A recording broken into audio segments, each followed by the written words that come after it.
Imagine your entire production line grinds to a halt because you can't source vital components from a single overseas supplier. Panic sets in, your customers are left waiting, and you're scrambling for solutions on the fly. How would you react? What steps would you take to ensure this never happens again? Well, today we have a special guest, Jim Tompkins, an industry legend with over 50 years of supply chain experience. He's founded 15 businesses and achieved over $2 billion in revenue. Jim will be sharing invaluable wisdom from his entrepreneurial journey. He'll also provide his advice on supply chain strategies for today, especially in the era marked by unpredictability and high stakes. He'll guide us through methodologies to identify single sourcing weaknesses, explore alternative suppliers, and enhance supply chain resilience. So if you're keen on staying ahead of market disruption, this episode will equip you with the knowledge that you need. Tune in as Jim Tompkins reveals not just the ongoing shifts in supply chains, but more importantly, how you can turn potential threats into golden opportunities. As always, if you found value from this content, please like and subscribe. Hello, everyone, and welcome to another episode of the Beyond Fulfillment podcast. I'm your host, Dave Goulas, and this week, my guest is the founder and CEO of Tomkins Ventures, Jim Tompkins. Welcome, Jim. Thank you, Dave. Good to be with you. Yeah, we appreciate you taking the time. Sure. So, Jim, a lot of people in supply chain follow this show. Clearly, you're well known. You've had a 50 plus year career, started 15 businesses, doing $2 billion plus in revenue overall. Written a number of books, so many people know who you are. But for those that don't, can you just give us like your backstory and how you got to where you are? Okay, so 50-year story. Here we go. Grew up in Chicago. Dad was a house painter. Mother was a bank teller. Went to Purdue, got a bachelor's, master's, PhD. Went in the Army, became a college professor at North Carolina State University. Started a consulting business. That consulting business exploded, was a tremendous success. In 2019, we were probably the largest supply chain consulting firm in the world, had offices all over the world. Then 2020 happens. That's a long story unto itself, and everyone has the same story. Oh, my. We decided to retire, and so I left the company that I was with for 45 years and thought I would enjoy retirement. I stayed retired for 3 weeks, and then I started Tomkins Ventures, and it's been a wonderful, wild ride ever since. So a lot of fun. Supply chain guy through and through, logistics, transportation, warehousing, inventory, procurement. That's what I do. Okay. All right. So when you got in supply chain for all those years, like, did you ever see it growing to the point, like when you said you had the largest consulting company in the world for supply chain back in 2019, like when you got started in that field, did you imagine it would grow that big? No, I had no view of that at all. In fact, when we started, we were a warehouse consulting firm. And then we added transportation, then we added network design, and then we added inventory, then we added procurement. Then we got into the whole technology side on the 80s. In the 90s, we got into implementing material handling systems. We began calling it supply chain in 1998. We didn't even have the word supply chain. We were warehousing, and then we were distribution, and then we were logistics, and so we evolved to the term supply chain, and then when we went global, after we sold a portion of the firm to private equity, we went global. It really exploded, and we grew with supply chain. But even going into 2019, when we had a tremendous head of steam, we had no idea where supply chain was going to be in 2024, 2025, where now the entire world is talking about supply chain. President Trump is going to make major moves in supply chain. So never had that concept of what we would be doing and where supply chain would be positioned. So it's like you put your hand in a pot of gold and out comes the world's largest diamond, and you say, "Oh my goodness, what a wonderful surprise."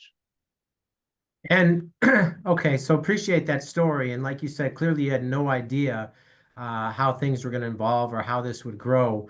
Like, what was the process like when you're starting this firm, you're starting in warehousing, and you're adding all these other functions as the actual supply chain evolves? I mean, what was the process of growing the company like? Well, the process of growing the company was really just kind of following the market. So supply chain kept getting bigger and bigger and bigger. And since we were successful in that field, as the field got more influential, we got more influential. And so it's not that we did something wonderful. I just got darn lucky by getting in the right line called supply chain. And then you did it. And by a lot of times in 2005, 2010, people were just starting to discover supply chain, and we'd been doing it for 35 years already. And so we really had a head start, and it was by pure luck. It wasn't because I had this tremendous vision of what was going to happen or anything. And what it was like, it was a wild ride. Every year I kept thinking, man, it can't get better than this. This is awesome. And then the next year would be better, and the next year would be better. And although 2020 was not such a good year, 2021 was better, two, three, four, five. I mean, it keeps getting better. So it's kind of like, enjoying the party while you're at it. Someone says, gee, Jim, you've worked a long time. Why don't you retire? Are you kidding? Retire? I'm having too much fun. This is the fun. I'm having more fun than, I mean, if I love golf as much as I love supply chain, you'd call me a bum, a golf bum. But I just love supply chain, and this is what I do. Wow. Well, and that's fantastic to hear, right? And clearly, like you said, you're 50 years in and you're having more fun than ever.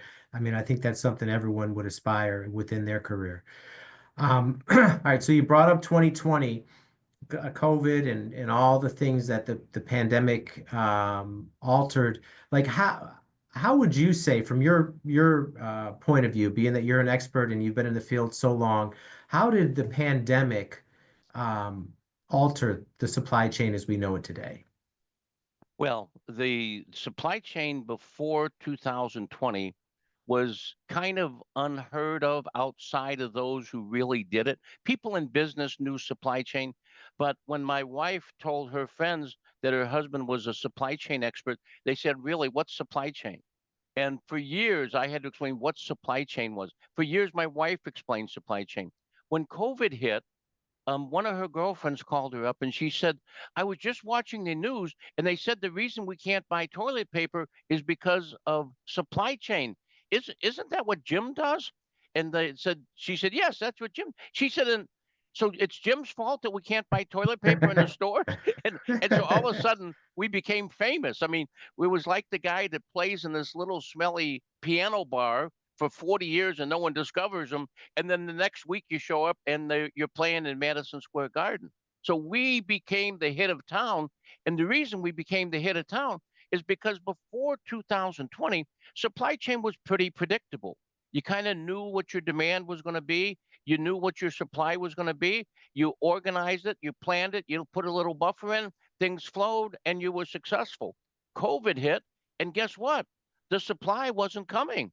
The products didn't come in. And then the demand went crazy because everyone's staying at home. So you don't know what your supply is. You don't know what your demand is. You don't know what your lead time is. Holy cow, the supply chain broke.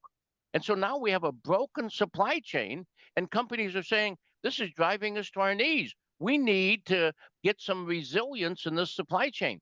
And we need to go from just in time to just in case. Wrong answer. Just in time didn't work, but just in case you can't make money. And so we need not to go from just in time to just in case. What we need to do is figure out how to do it given the uncertainty, given the reality of the day.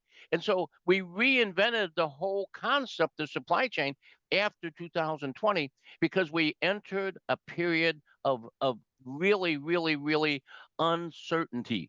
And this uncertainty, we call it VUCA, volatility, uncertainty, complexity, and ambiguity. And VUCA stole the ability to predict what was going to happen. And so you now needed to synchronize supply and demand, even though you had no idea what supply was or what demand was. So it became much more difficult. In my world, a personal brand is invaluable.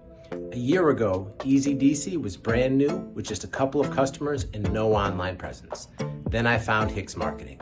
They helped me amplify my personal brand, build a solid content strategy, publish my podcast, and 10x the number of customers we serve, all in less than 1 year.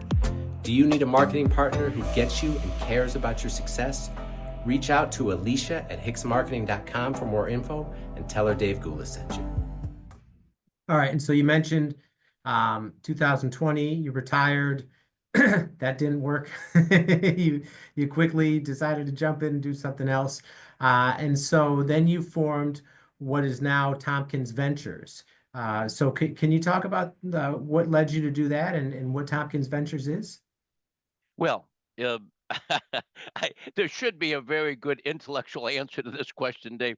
Unfortunately, it's not. It wouldn't be true. What really happened is the phone rang, and a client asked me if I could help him, and I said, "Sure, I'd be happy to help."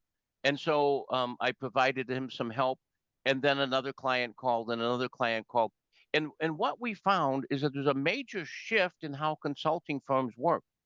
Tompkins Ventures was very deep in supply chain, but didn't necessarily understand how sales and marketing took place in the marketplace, didn't understand the capital side of the business. And so what we were is deep and narrow. Deep and narrow, it doesn't work in a VUCA environment. In VUCA, you need to be broader than that. And so there's other consulting firms which are very shallow and very wide, but they don't know what they're doing. They don't have much experience. Those firms don't work. And then you have the consulting firms which are really good, which are very broad and very deep. But very broad and very deep is very expensive. And so you've got all these expensive people, and so your overhead is huge. And so now your value proposition is in question. So deep and narrow doesn't work. Broad and shallow doesn't work. Wide and deep doesn't work. So what do you do? Well, what you need to have is broad and deep, but you can't afford the overhead. So you don't do it based upon hiring people. You based it on creating an ecosystem. And the ecosystem contains broad and deep of people that can solve problems. And then what you do is put these teams together when they're needed. So we used our experience and our background to build teams out of expert firms that you didn't have to put on your payroll. So we're asset light, but we're really end to end and top to bottom. And that's what allowed us to be successful at Tompkins Ventures. So what we created is a environment of matchmaking. Someone tells us what the problem is. We build the organization to solve that problem. And then someone else calls, they have a different problem. We build the organization to solve that problem. And we don't have the overhead, so they get a great value proposition. Okay.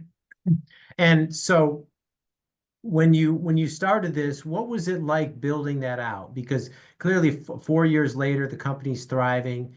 You've got a big network, 200 plus partners, if I'm not mistaken, right? Doing a lot of business globally. And the explanation you gave makes perfect sense. But starting from scratch, building that out, like what was that process like? Well, it was an evolution. We began thinking, well, this will be a United States company. And so what we need to do is have companies that do great at manufacturing, that do great on technology, that do great on logistics, that do great on third-party logistics, that have a really strong ecosystem from a capital point of view. And so we began with the United States. But the reality is the business isn't the United States. The business is global. So we then added Europe, we then added Latin America, and then we added Asia. So it was an additive process. It's not like we tried to tackle, we didn't try to eat the whole Thanksgiving dinner at once. What we did is we ate first the salad, and then we came back and had some turkey, and then we came back and had some ham, and we kind of ate it a piece at a time. Doing it that way, we were sure we had the quality in before we tried to scale it to the next level. But even with the quality in and scaling it to the next level, we constantly found that we didn't always have what we needed. There was always a missing ingredient. But because of the size of the network, you're right, we have 214 business partners of Tompkins Ventures. All of these are people that have been in supply chain 30, 40 years. All of them have a huge network. And somebody in my network knows everybody that we need to know to get the problem solved. And so it's how do we communicate? How do we make this network work so we can bring to bear the solution that the clients really want us to work on? Okay. All right. And so you mentioned in the opening, right, supply chain is now global, and it impacts everything, and it's top of mind for so many people. And then, as we're recording this, President-elect Trump is soon to be taking office. And one of the things you write about often is his proposed tariff policy and then the impact that that's going to have. And you, I don't know if you coined this term, but you certainly mentioned the term quite often. It's called reglobalization. So can you talk a little bit more about that and what you see coming up? Yeah, absolutely, Dave. And reglobalization, I did coin the term. And just like the story we've told to this point on this podcast, is it evolved on us. We first began thinking about the Western Hemisphere and how can we handle the shortfalls within the Western Hemisphere. But then the Western Hemisphere is impacted by Asia, it's impacted by Europe. And so we needed to have globalization. And so we were working on globalization, but what we learned is the pace of change is so great that the pace of change is going to require that we constantly have the ability to upgrade the entire supply chain. So what happens is President-elect Trump, going to be the president in a couple few weeks here on January 20th.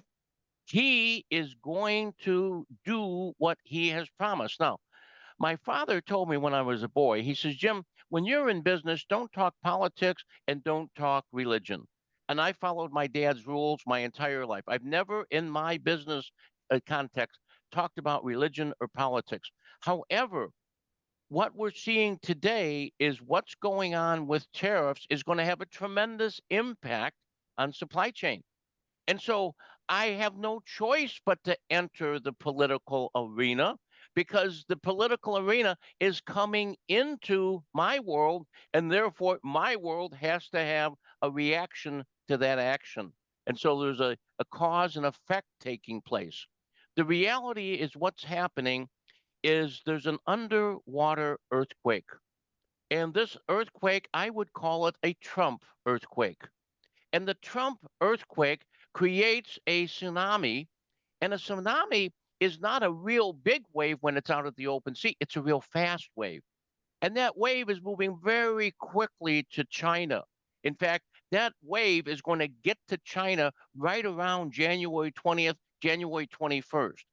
And when that wave arrives and gets in the shallower water, the fast moving wave becomes a very tall wave. And that wave is going to create devastation in what it hits. So the Trump earthquake is going to create the Trump tsunami. The Trump tsunami is tariffs because tariffs are going to change what is the most economical way to run your supply chain. And so instead of sourcing from China, you're going to start sourcing from Brazil. Instead of getting raw materials from Australia, you're going to get raw materials from Africa. And it's going to change the sourcing, it's going to change the transportation. And when these changes take place, if you're not ready for them, you will get run over by the wave and it'll be devastating. However, there's another choice with a wave. The other choice with a wave is you can surf that wave. And so instead of the wave washing me out and devastation, what we can do if we can anticipate that wave, get on our surfboard and get in front of it, paddle, get in front of that wave. The power of that wave will create the best surf ride in all of history. And so this is a devastation time if we're on the wrong side of the wave, but it's also the greatest opportunity of all time. So where we're looking at now, I do believe that President Trump, President-elect Trump, has a full range of tools available to him. He can use tariffs with respect to his trade policy. He can use tariffs with respect to his economic policy. He can use tariffs, as he does so well, in a negotiation stance. And so you don't know when he's negotiating and when he's serious and what's going to happen. But what you need to do is you need to anticipate the tsunami. You got to get in front of the wave. And then if you can have your supply chain in a state of optionality, so you have options. You can do this if this happens. You can do this if this happens. If you have optionality, when that wave starts coming ashore, you can alter your supply chain, get ahead of your competition, and you can win. And so it's a very interesting time for supply chain because Trump has said, I love the word tariff. The most beautiful word in the dictionary is tariff. And he will use tariffs to enforce what he wants to have with respect to making America great again and so forth and so on. But the choice, Trump's going to have an impact and he's going to have a choice. That's going to impact not just the United States, going to impact the whole world. But we in supply chain have a choice of making the American supply chain great again, making the European supply chain great again, making the Asian supply chain great again. And we can do that using a combination of nearshoring, friendly shoring, and reshoring. And there's huge potential. The people that are prepared and ready for it are going to prosper. The ones who don't are going to be devastated. Okay. So let's get into that a little bit more. So you said having optionality within your own supply chain is key, meaning you're nimble enough to move and pivot, regardless of what happens. And you mentioned nearshoring, reshoring, friendly shoring. So can you just give some examples for companies out there that if the CEOs are listening or the owners and whatnot, just about how what that looks like? Absolutely, Dave. In fact, great question. I love how you asked it because nimble enough is the key. We need to be agile enough. We need to be resilient enough to do it.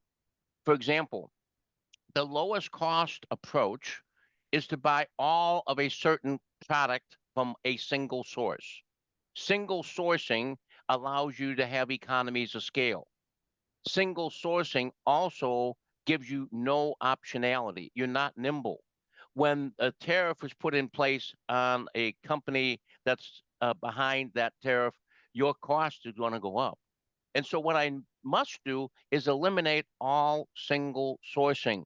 I need at least two different countries I'm buying products from, maybe three or four. I can't just buy it from one place because when that one place has a problem, I have a huge problem. I mean, I can ship the whole automobile, except I don't have this one component. And I don't have this one component, the automobile doesn't get shipped. And so I need to have optionality in my procurement. I need to be able to use different providers. I need to have optionality with respect to the components we've made. If we put a tariff on China that they don't like, they're going to come back and put a tariff on selling us the rare earth minerals, the rare earth materials, where they hold 80% of the content in the world. And so what we need to do, we need to have optionality with respect to the design of the product. We need to move away from batteries that are based on lithium, and we need to move to different batteries where we can get the raw material. We need an option as to what raw materials we use. We need options on the transportation we use. We need options on the ports it goes through. We need options on the warehouses we're going to use and who's going to deliver the product to the consumer. So every single way across the supply chain, we have to say, is this a point of failure? If this fails, what's our option? How can we continue to operate even though this particular link has stopped working or has had a huge cost in prices, cost increases that we can't afford? So it's being nimble, having resilience, having the options to alter the supply chain and keep on going That's what we need to have to move forward. Unfortunately, that's not what a lot of us have. A lot of people say, oh, yeah, we have optionality. We can buy from this company in China or this company in China. You don't have an option if the tariff is placed on it. So we need to move that product. Maybe we need to start buying that product from Mexico. Maybe we need to start buying that product from Brazil. Maybe we need to start buying that product from Africa. That's going to change transportation. So we have to have optionality in transportation, distribution. The technology to allow us to manage that is all really required. And we can make that happen today. We can have supply chains that are resilient, agile, nimble, with great optionality. Absolutely. Okay. And you kind of teed up part of my next question. So clearly, right, you're in this space and you talk to many different companies and you're connected with a lot of people. Based on what you see today, like how prepared is the market at large for what's coming, once once Trump takes office and these tariffs go into effect? The typical corporation in America, Canada, Mexico, Europe, Asia is not even looking at the water with concern. They're laying on the beach enjoying the sunshine. Everything's fine. Business is going along, and they have not prepared. There's a very few number of firms that have a reglobalization plan. If someone says, well, that's a terrible prediction, what gives you any thinking that that would happen? Duh, 2020. I mean, if you don't believe me, go back and watch the news in March and April and May of 2020, and you'll see. I had a senior vice president from a major appliance company call me up, and he was in tears. And I said, "Man, what's going on?" He says, "Jim, can you help me?" I said, "Tell me what your problem is." He said, "We make washers and dryers and refrigerators and freezers in our factory. And we have nothing we can run. I just had to send 3,700 people home from work, and many of these families are living check to check. They need to work, but I have nothing to make." I thought, okay, maybe we can make refrigerators because the we make all the sheet metal here in North America because it's big and heavy and clunky. But the critical component that we need to have is compressors. But hey, we're smart. We buy compressors from China and Brazil, and so let's turn up the orders from Brazil so we can get some compressors in here. We can make some refrigerators. So they go to procurement and says, let's get those compressors from Brazil. They call up Brazil and say, we got this order. And the company says, oh, well, we can't ship you compressors because our compressors, the coils for the compressors come from China. So the compressors came from Brazil, but the coils that make the compressors come from China, and China's not shipping. China's closed. And said, oh, he said, I had to send all these people home when I have orders for appliances. There is demand, but I don't have any supply, and I can't even make anything because I don't have the components to make a single item. We've gone through every item we make and said, is there anything we can produce? The answer was no. They couldn't produce anything, had to send everyone home. And here the senior vice president literally is crying because he's so distraught. He's got orders, he's got workers, he doesn't have the materials to make this stuff. That's totally lack of resilience, and it's a travesty. It's believing that we have control of supply and demand without understanding the reality that there's a lot of uncertainty in the world today. Okay. All right. And so if someone's hearing this and the light bulb goes off that, okay, right, I need to really start getting prepared. Well, I mean, what would you say is the next step? Well, the whole process begins with ideation. What are some ideas we have to shore up our inadequacies? And so the first thing I would say is, okay, what components of our operation are coming from China and only China. And I need to have a list of those components. And then I need to go to my procurement department, say, where else are these components made? What is the price of them being made? How much is the shipping cost? Is there a tariff from that country? How quickly can I turn that source on? Once I find a source of the products I need to buy, I then need to say, what's the source of the raw materials to make those products? Because I don't want to buy from a supplier that tells me he can make them, but then he can't get the raw material to make them because he's shut out. And so I need to look at where the components can come from, where they have capacity, where the pricing is such that I can live with the price increase if there is a price increase, and then where can I get the raw materials?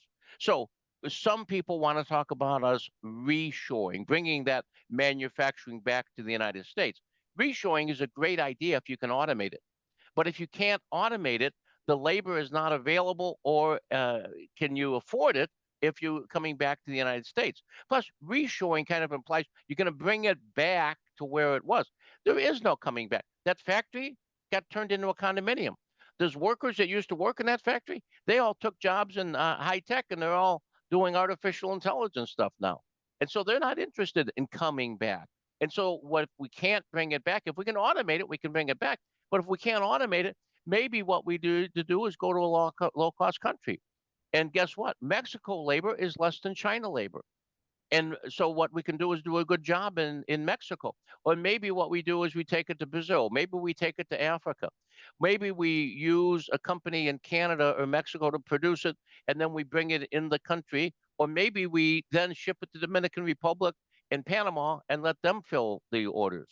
So there's lots of different options, but the ideation is coming up with the ideas, what's feasible, then to go and check out what the pricing is, what the duties, the customs are, what the transportation cost is, what the technology is. We need to manage that inventory and that transportation, and then we can come up with a plan. So if this item gets behind a 25% tariff, we now can pull this lever and get a replacement for it, which is going to allow us to continue to operate and hopefully maintain our same quality and cost. And so we need to think about how do we alter our supply chain to operate even though a leg of our chain just got cut off. Okay. All right. And Jim, if people want to get in touch with you, learn more about Tompkins Ventures and how your team and your network can potentially help them with the problem they have, or reach out to you for other reasons, what's the best way people can get in touch with you? Best way is just an email. My email is J as in Jim Tompkins, Tompkins,